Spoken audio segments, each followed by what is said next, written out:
আসসালামু আলাইকুম ফ্রেন্ডস, মৌসুম আফরিন ব্লগে সবাইকে স্বাগত জানাই। আজকের ব্লগটা এখান থেকে শুরু করলাম। আজকে গেছিলাম মেয়েদের স্কুলে। এখন বাজে দুপুর 12:30। এই মাত্র ঘরে ঢুকলাম। এখন ঘরের কোনো কাজই আমার হয়নি। সকালবেলা 10টার সময় বেরিয়ে গেছিলাম, ওদের স্কুলের টিফিন দিলাম। ওখানে এই মিয়ামোর আছে নিচে, ওখান থেকে কিনে খাবার দিয়েছিলাম।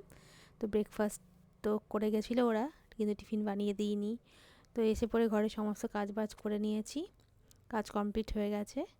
এইবার দুপুরে রান্নাটা করতে হবে। কিছু রান্নাবান্না করে যাইনি, যেহেতু সকাল 10টার সময় গেছিলাম, আর শীতের সময় এখন সেরমভাবে কাজ করা যায় না সকাল সকাল। তো এবার দুপুরে রান্না করব। এখানে আজকে করে নিচ্ছি আলু ভাজা। আলুটা কেটে নিয়েছিলাম, এইদিকে ভাতও বসিয়ে দিয়েছি। আলু ভাজা করে নেব গরম গরম, আর করে নিচ্ছি ডিম ভাজা। ডিম আর আলু ভাজা হলেই আজকে হয়ে যাবে। এদিকে আলুটা প্রায় হয়ে আছে।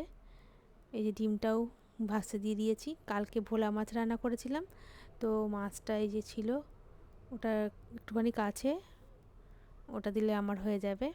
ওদেরকে ডিম আলু ভাজা আর একটু ডাল করে নেব, ওটা দিলেই ওদের হয়ে যাবে।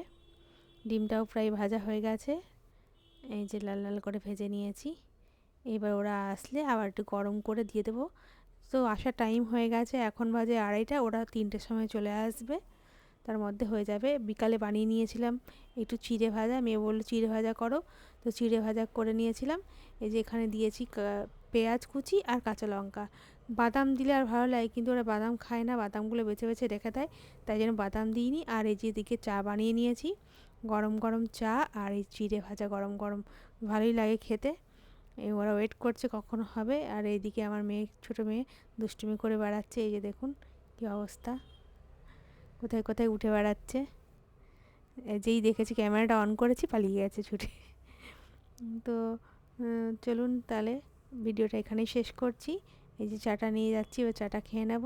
তাহলে চলুন এখন এই পর্যন্ত, আবার অন্য একটা ব্লগ নিয়ে আবার আসবো। ভালো থাকবেন, সুস্থ থাকবেন, টাটা।